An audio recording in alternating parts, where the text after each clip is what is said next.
John Oliver, on his show Last Week Tonight, recently did a great bit about the televangelism business and how so many of the people involved in it are such skeezy, slimy douchebags. This phenomenon should get more attention, and it's surprising that there isn't much of an uproar about it, given that this kind of thing has been going on for decades at least. John's segment reminded me of a fantastic documentary made back in the early 70s about a guy named Marjoe, who was a preacher when he was a little kid, became kind of a hippie as an adult, and then decided he could use his notoriety and preaching skills to make some money. He explains how he did this, and he also exposed the tactics of a number of other people in the business. He described how one of the preachers he knew would con people out of money. There's one guy that gets into it so heavy that he prophesies, and he told me how he did. He sat right, he looked right across the table, back and forth at me, and he told me how, how he confiscates money. He says he's on this station, it's over 40 states, and he'll go on there and he'll get on the radio and he'll say, I know that listening to my little voice tonight, that there's some lady out there and you've got $10 put away in a cookie jar.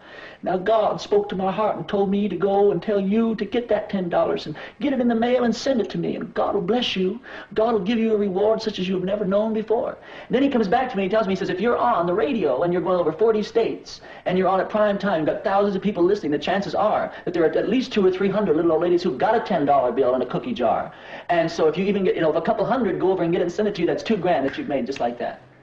And so, if you're going to get into big-time religion, this is the games you've got to play, things like that. You go into it as a business and you work it as a business, I don't understand how people who really believe in Christianity could knowingly manipulate other Christians this way. When it comes to many of the new agey folks who peddle The Secret and other bullshit like that, I get the sense that they may actually believe in it. Even the folks who use cold reading to communicate with the dead could possibly be fooling themselves into thinking that something supernatural is going on. I think it is possible to do cold reading by accident. But what Marjoe described is someone who clearly knows that what they are doing is bullshit. When Peter Popoff tried to make people think he was receiving messages from God while he was actually receiving messages by radio through an earpiece, he knew that what he was doing is bullshit. I think that Robert Tilton, when he tells people that if they send him money, God will bless them with more money, knows that what he is telling people is bullshit. What kind of fucked up pseudo-logic do these people use to biblically justify doing this?